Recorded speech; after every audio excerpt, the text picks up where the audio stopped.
Hey guys, কি অবস্থা সব? আজকের ভিডিওতে আমি কয়েকটা বিষয় নিয়ে আলোচনা করব। আমি একজন ক্ষুদ্র মুদি ব্যবসায়ী হিসেবে আপনার সাথে কিছু কয়েকটা বিষয় শেয়ার করব। ওইগুলো হলো যে একটা মুদি দোকান প্রতিদিন কয়েক ঘন্টা খোলা রাখলে সবচেয়ে বিক্রি সেল যাই বলেন না কেন ভালো হয়, মানে ব্যবসাটা ভালো পরিমাণ উন্নতি করে কিংবা ডেভেলপ করে। মুদি দোকান সাধারণত আপনার 12 থেকে 14 ঘন্টা কিংবা 13 ঘন্টা রাখাই মনে করি আমি ভালো, কারণ দেখা গেল আপনার 12-13 ঘন্টা সকাল 7টা থেকে আপনার রাত 12টা পর্যন্ত খোলা রাখলে না, আর দুপুর টাইমটা যদি আমি খোলা রাখেন তাহলে আরো ভালো, কারণ দুপুর টাইম অনেক সময় সব দোকানপাট বন্ধ থাকে। দেখা গেলো আপনি যদি আপনার মুদি দোকানটা খোলা রাখেন, ওই সময় কিছু পরিমাণ বিক্রি হয়, অনেক কিছু বিক্রি করা সম্ভব। ওই সময় দুপুরবেলা বেশি দোকানপাটি বন্ধ থাকে, আর সেই জন্য তো আপনার ঠান্ডা ড্রিঙ্কস টাইপের যে আইটেমগুলো, তারপর আপনার আইসক্রিম যত রকম আছে ঠান্ডা জাতীয় সবই বিক্রি হয় এই টাইমটাতে।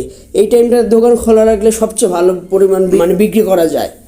আর বিকাল টাইমে আপনার সন্ধ্যা 7টার পরে ভালো পরিমাণ বিক্রি শুরু হয় রাত 10টা পর্যন্ত। আবার দেখা গেলো 10টা থেকে কোনো বিক্রি না, আবার দেখা গেলো 12টার দিকে কিছু, মানে 11টা থেকে 12টা পর্যন্ত আবার কিছু বিক্রি হয়। আর সবচেয়ে যেটা গুরুত্বপূর্ণ, সকাল 7টার দিকে দোকানটা খুললে ওই সময় কিছুটা বিক্রি হয়। মনে করেন আমি সকালে দোকান খুলি, ওই সময় অনেক স্কুল কলেজ ভার্সিটি খোলা থাকে, ওই সময় অনেকে ভার্সিটি কিংবা কলেজ স্কুলে বাচ্চারা যায়, ওই সময় ভালো পরিমাণ বিক্রি হয়। কলম বিক্রি হয়, খাতা বিক্রি হয়, পেন্সিল বিক্রি হয়, তারপরে অল টাইমের যে কেক, রুটি, বাটার বান, তারপরে এমনি অন্যান্য জাতীয় সকালে নাস্তা, যারা বাসা বাড়িতে মা বোনেরা যারা ওই আপনার মনে করেন নাস্তা তৈরি করে, তারা আটা ময়দা তেল এইগুলো খোঁজে।